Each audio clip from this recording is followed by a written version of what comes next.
I had a 2 hour booking this morning. It was his very first ever SW booking, and he's nearly 50, and 2 hours was probably a bit long for him, so I did cut it a bit short.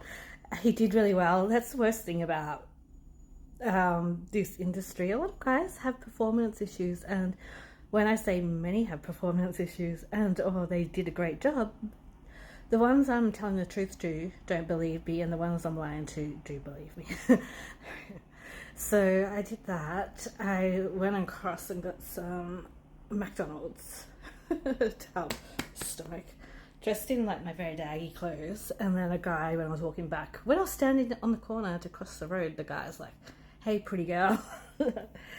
I'm not sure if I'll do any more work today. My ovaries have been causing me a lot of pain over the last 24 hours, and it's still hurting. The funny thing is, every time my ovary contracts, which is extremely painful, I need a fart too. So I just need that guy that wants me to fart in his face, and it could maybe be a win-win. Hey. Yeah, I'll see. I don't know. I may attempt a short booking later on if they happen.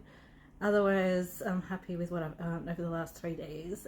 I got some money bank transferred, but I think it would have just got to about $2,000 in 3 days. And I don't know how people remember their clients. I forget my clients pretty easily. I forget who I was seeing. I have to go back through my phone or count the money and try and really jog my memory. I think I can dissociate pretty well, and that's not necessarily a bad thing. I've learnt it pre-S work, and I'm trying not to dissociate so much.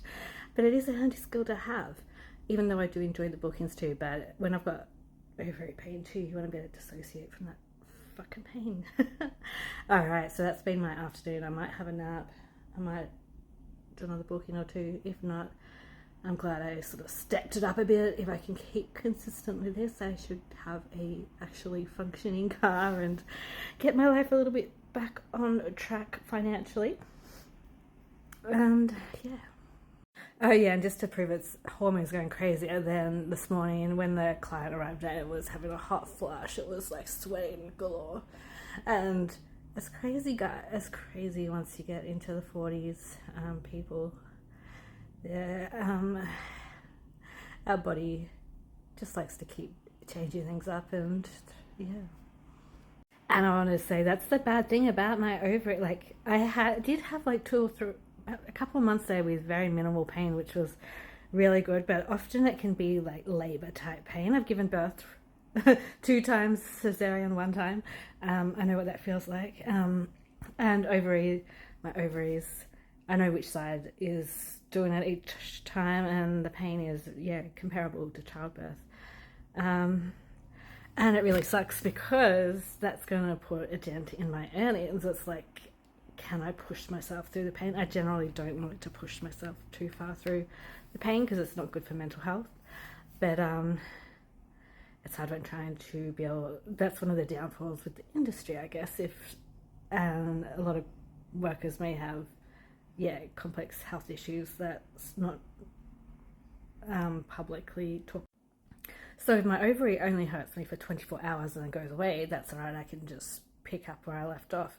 Sometimes it'll be extremely painful for a week or 2, and then that can, even though I've earned $2,000 in 3 days, it's hard to then keep the work consistent to keep that money flowing in and get savings and stuff because of the health issues. And it's extremely hard to get decent painkillers that actually have an effect from doctors, because they just don't get how painful it is.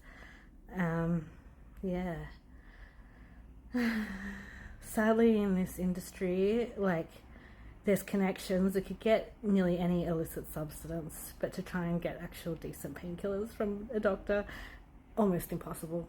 And so anyone dealing with chronic pain and flare-ups, I get you. It feels shit. I'm pretty tired. But now I think that's all. I'm going to go chillax and see who wants to book me.